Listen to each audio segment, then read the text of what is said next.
నానా, ఈ ఇంట్లో నాకొక విషయం తెలియాలి.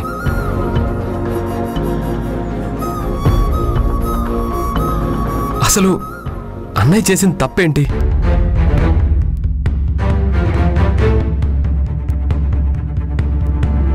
ఎందుకు మీరందరూ అన్నయ్యని అంతలా ద్వేషిస్తున్నారు? నానమ్మ చావుకి అన్నయ్య కారణమని ఎందుకు అంటున్నారు? నాకు కావాల్సింది మీ మౌనం కాదు, నిజం. అసలు అన్నయ్య ఏం చేశాడో ఇప్పుడైనా చెప్పండి. అది అలా అడుగు నాన్న. అమ్మా,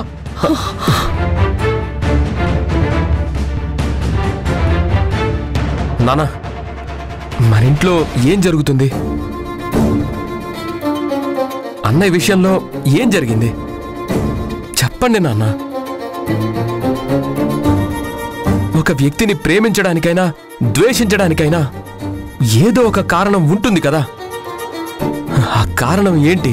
గౌతమ్, రాకేష్ పుట్టిన 10 ఏళ్లకు నువ్వు పుట్టావు. వాడు పెళ్లి చేసుకున్నప్పుడు నీకు 16 ఏళ్ళు. అప్పుడు నువ్వు డెహ్రాడూన్లో చదువుకుంటున్నావురా. చిన్నపిల్లాడివని నీకు ఆ విషయం చెప్పలేదు. సరే, ఇప్పుడు నేను పెద్దవాడినేగా, ఇప్పుడు చెప్పండి నాన్న.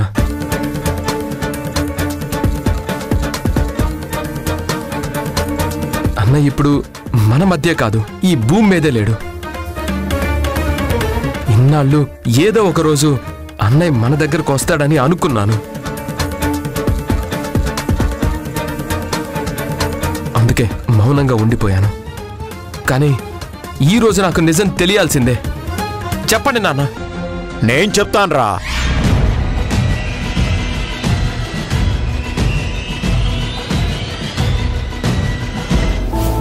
రాకేష్, మన తాహతుకు తగ్గట్టుగా నీకు సరిజోడుగా ఉండే కొన్ని సంబంధాలు చూశాన్రా.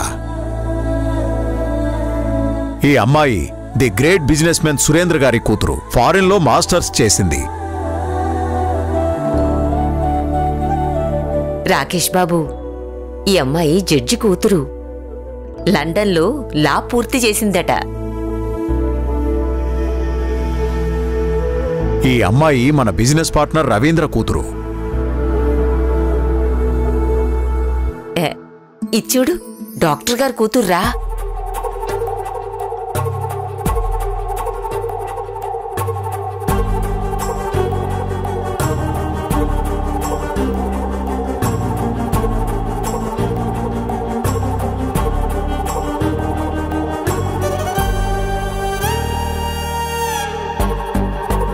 చెప్పు రాకేష్, ఇంతమందిలో నీకెవరు నచ్చారు? రాకేష్, రాకేష్ బాబు, ఇలా రా నాన్న. నా పక్కన కూర్చో. దా.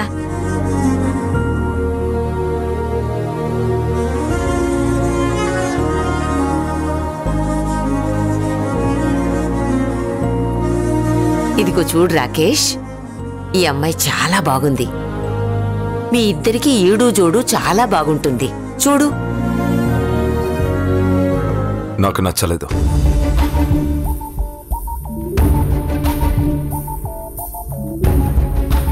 సరే, ఈ అమ్మాయి నచ్చలేదు. ఎవరు నచ్చలేదా? నచ్చలేదు.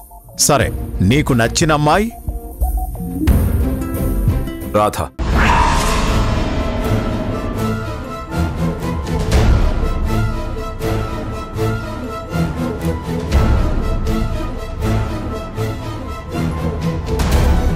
రాధనా?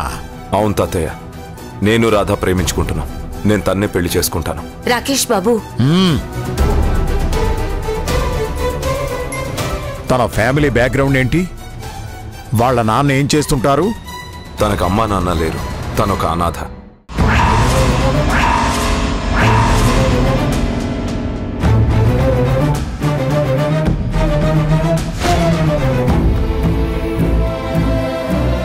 ఏంటేంటి? ఒక అనాథని ఈ ఇంటి కోడలిగా తీసుకొస్తావా? అది కాదు తాతయ్య, తను చాలా మంచిది. అవును, నిన్ను పెళ్లి చేసుకుంటే తనకు మంచే కాని మనకు మాత్రం మంచిది కాదు.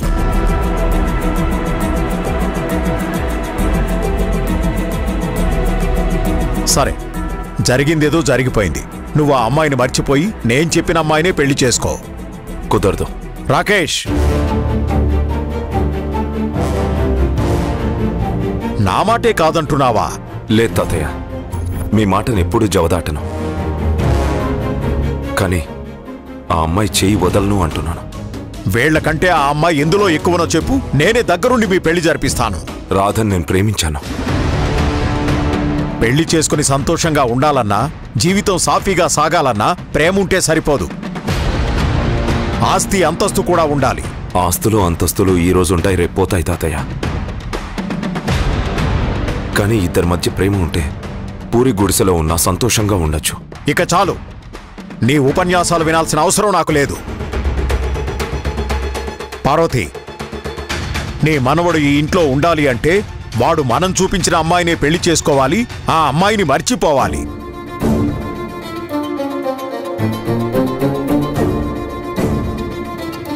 నేను రాధని పెళ్లి చేసుకోవటం మీకెవరికి ఇష్టం లేదని నాకు అర్థమైంది. నేను తనను పెళ్లి చేసుకొని ఇక్కడికి తీసుకొచ్చినా తను సుఖంగా ఉండలేదు. అందుకే నేనే వెళ్ళిపోతున్నాను. రాకేష్, రాకేష్, రాకేష్ ఆగరా. రాకేష్, రాకేష్, నా మాట వినరా. ఎక్కడికి రా వెళ్ళేది? నువ్వాకు. నన్ను క్షమించమ్మా. రాధ కూడా నీలాగే చాలా మంచిదమ్మా.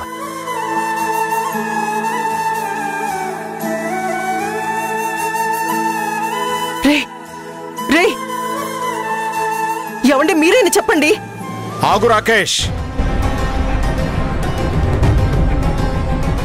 గడప దాటావంటే ఈ ఇంటికి నీకు ఏ సంబంధం ఉండదు, ఎలాంటి రక్త సంబంధం ఉండదు.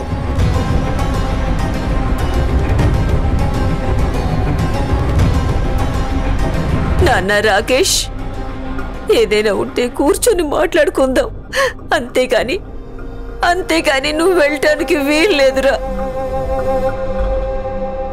నువ్వు వెళ్తే నేను చచ్చినంత ఒట్టే.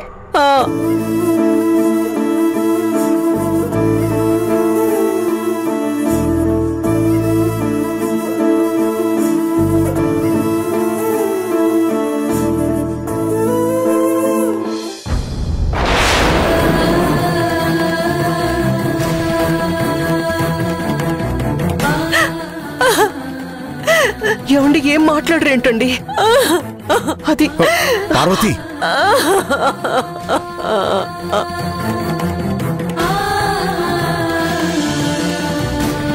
తాతయ్య, మీరింతమంది చెప్పినా వినకుండా అన్నయ్య వెళ్ళిపోవడం తప్పే. కానీ ఒక అమ్మాయిని మనస్ఫూర్తిగా ప్రేమిస్తే ఎవరైనా అన్నయ్యలాగే ప్రవర్తిస్తారు. అసలు కారణం అది కాదురా. చూశావా పార్వతి, వాడు ఎంత చెప్పినా నా మాట వినకుండా ఆ అమ్మాయి కోసం వెళ్ళిపోయాడు. వాడి పెళ్లి విషయంలో నేను ఎన్నో కలలు కన్నాను, ఎంతో మందితో సంప్రదింపులు చేశాను. నా మనవడి పెళ్లి ముత్యాల పందిరిలో బంధుమిత్రుల సమక్షంలో అంగరంగ వైభవంగా చేస్తానని ఎందరితోనో గర్వంగా చెప్పాను. ఏమండి, ఎందుకు నాకు ఈ క్షోభ? వాడికి మనం ఏం తక్కువ చేశామని వాడిలా చేశాడు పార్వతి. మీరేం కంగారు పడకండి, మీరనుకున్నట్టు ఏమీ జరగదు. రాకేష్ చాలా మంచివాడు. నేనేదో ఒకటి చేసి రాకేష్కి సర్ది చెప్పుకొని వాడిని ఇంటికి తీసుకొస్తాను. పార్వతి, వాడు వినే స్థితిలో లేడు, నువ్వే చూశావు కదా. లేదండి, నేను చెప్తే వాడు ఖచ్చితంగా వింటాడు. నేను వెళ్ళి వాడితో మాట్లాడి తీసుకొస్తాను. మీరు మాత్రం కంగారు పడకండి.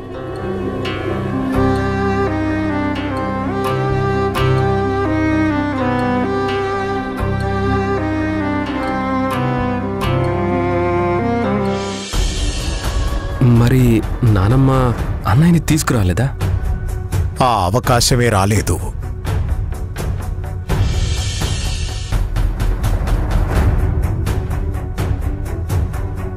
నాన్నగారు, ఏమైందిరా?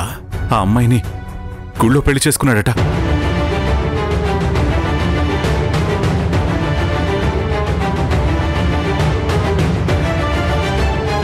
ఏంట్రా ఏంటి నువ్వు అనేది? అవునన్నా, ఇంతకు ముందే నా ఫ్రెండ్ నాకు ఫోన్ చేసి చెప్పాడు.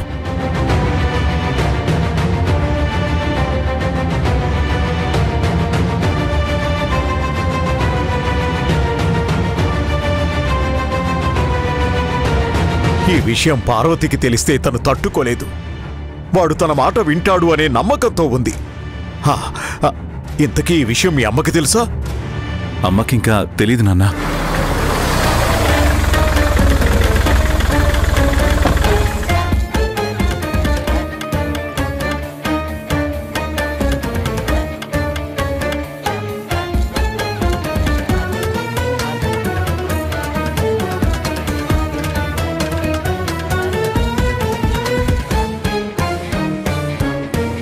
పార్వతి,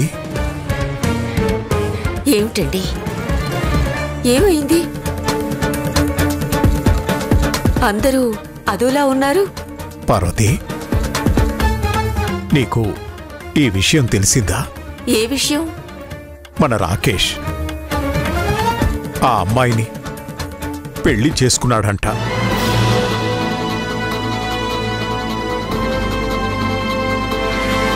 రాకేష్, నాన్న రాకేష్,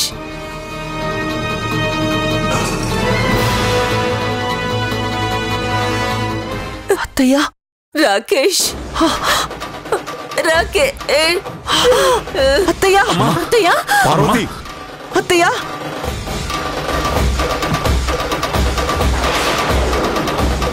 అమ్మా, అమ్మా, రాకేష్, అత్తయ్య, అత్తయ్య, అత్తయ్య, నీకేం కాదు. అత్తయ్య, అంబులెన్స్ ఫోన్ చేయి.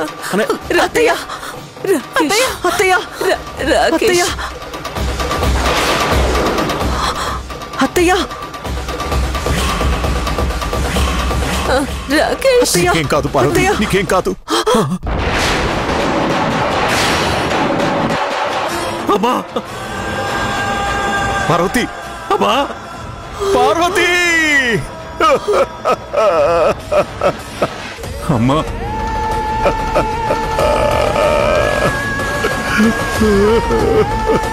అమ్మా,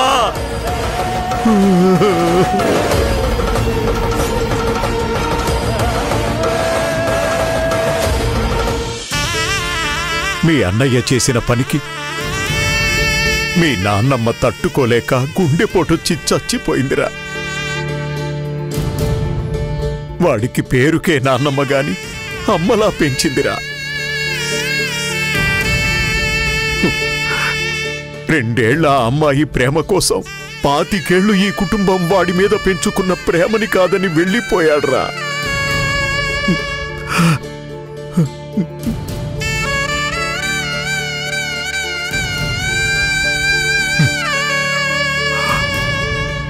సరే, వాడొక అమ్మాయిని ఇష్టపడ్డాడు, మేం కాదన్నాం.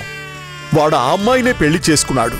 కాని నా అన్నమ్మ చనిపోతే చివరి చూపుకైనా రావాలి కదా. రాలేదంటే ఏమనుకోవాలరా?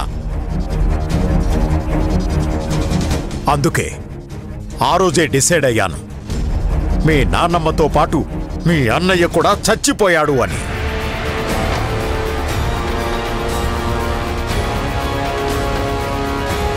అందుకే వాడికి ప్రతి సంవత్సరం మీ నాన్న చేతుల మీదుగా పిండం పెట్టిస్తున్నాను. తాతయ్య, గౌతమ్,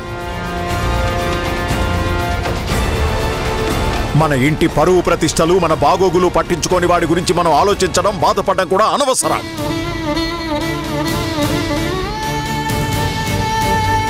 తాతయ్య, మీ బాధ నాకు అర్థమైంది.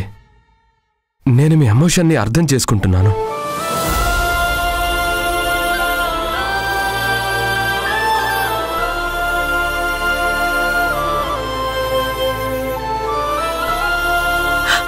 గౌతమ్, ఏంట్రా నువ్వు కూడా? తల్లిగా నువ్వు చెప్పినా కూడా వినకుండా అన్నయ్య వెళ్ళిపోయాడు. ముఖ్యంగా నాన్నమ్మ చావుకి కారణం అయ్యాడని అన్నయ్య మీద తాతయ్య నాన్నగారు కోపంగా ఉన్నారు. వాళ్ళ కోపంలో న్యాయం ఉంది కదమ్మా. ఖచ్చితంగా అన్నయ్య చేసింది తప్పే. ఒక తల్లిగా నువ్వెంత బాధపడుతున్నావో నాకు అర్థమవుతుంది. కానీ నేనేం చేయలేనమ్మా. I just can't help it. Gautam,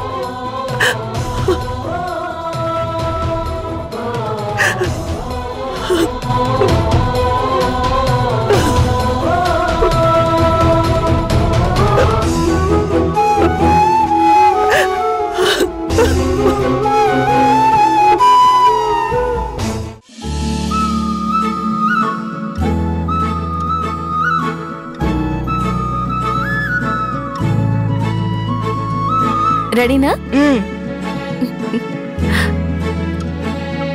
తీసుకో.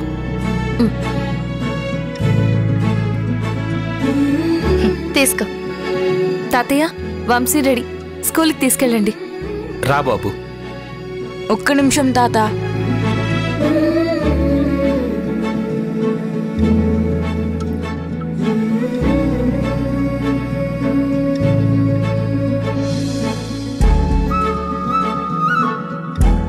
డాడీ, ప్రోగ్రెస్ మీద సైన్ చేయండి.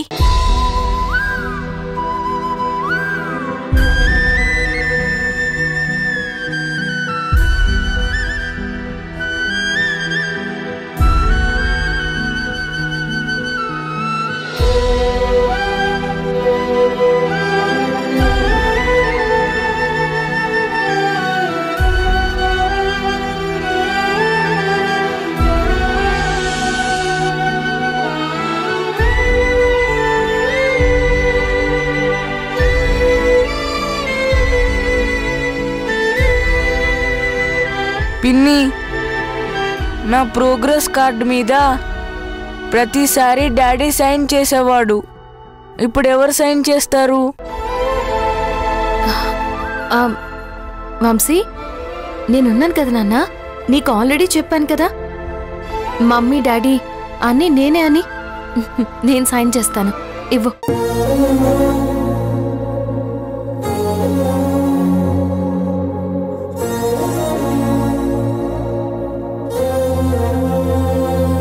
Very good. ఎప్పుడు ఇలాగే నువ్వు మంచి మార్కులు తెచ్చుకోవాలి, సరేనా? సరే. తీసుకో. ఉండు. ఇదిగో తీసుకో.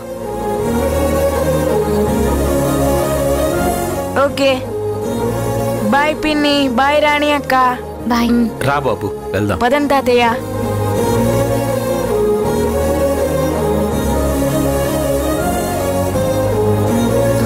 సారీ రాణి, నిన్ను తాతయ్యని ఇబ్బంది పెడుతున్నాను. అదే ఈ పిల్లలకి ఈ పరిస్థితుల్లో నానమ్మ తాతయ్య ఉండుంటే ఈ పరిస్థితి వచ్చుండేదే కాదు. అక్క, రాకేష్ బాబా వాళ్ళ ఫ్యామిలీ గురించి నీకేం తెలీదా? తెలీదు రాణి. బావా వాళ్ళ కుటుంబం గురించి ఎప్పుడూ ఏమీ చెప్పలేదు. కాకపోతే చాలా డబ్బున్న కుటుంబం అని మాత్రం తెలుసు. ఎక్కడున్నారో ఏమో.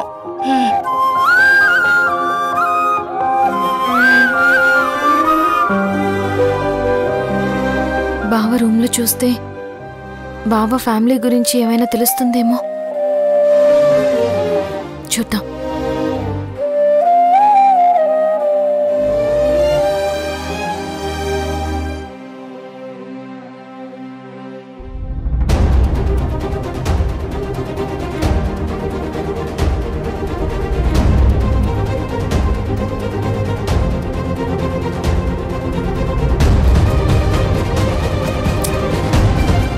ఇన్ఫర్మేషన్ లేదే.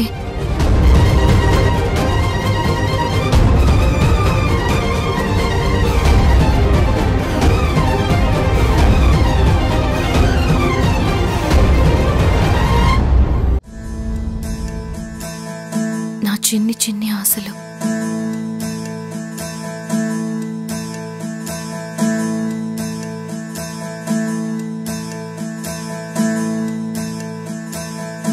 ఇతరుల డైరీ చదవడం ఇంకితం కాదని నాకు తెలుసు బావా, కానీ నాకు తప్పట్లేదు. సారీ బావా.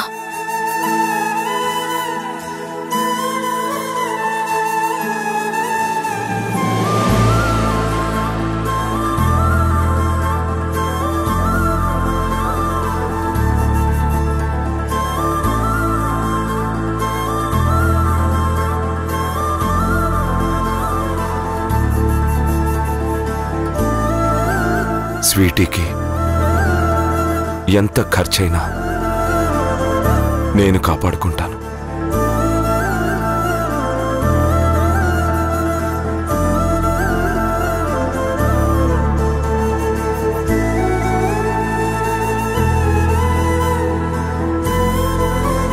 ఝాన్సీకి ఒక ఫర్మ్ పెట్టిస్తాను. అందరికీ సమానంగా న్యాయం జరిగేలా చూస్తాను.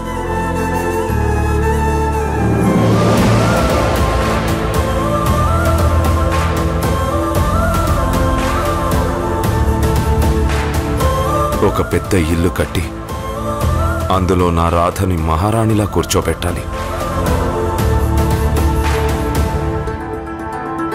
పిల్లల్ని రాధని మా ఇంట్లో వాళ్ళు రాజభోగాలతో గౌరవ మర్యాదలతో ఆహ్వానించాలి. ఆ రోజు కోసం ఎదురు చూస్తున్నాను.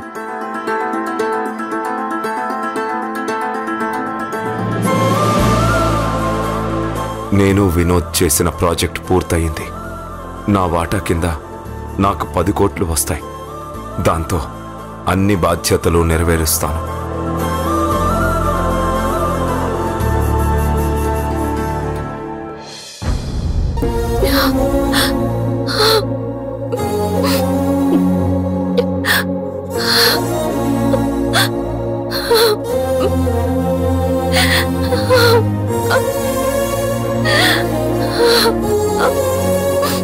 బావా, I miss you, బావా. I miss you so much. నువ్వనుకున్నవన్నీ నేను నెరవేరుస్తాను బావా.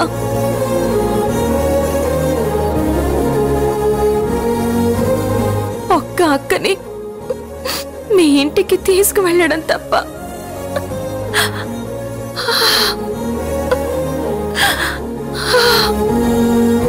మా బావ తన డైరీలో ఈ ప్రాజెక్ట్ గురించి రాశారు. 10 కోట్ల డబ్బు వస్తుంది అని కూడా రాశారు. ఝాన్సీ చాలా గ్రేట్ బాబాయ్.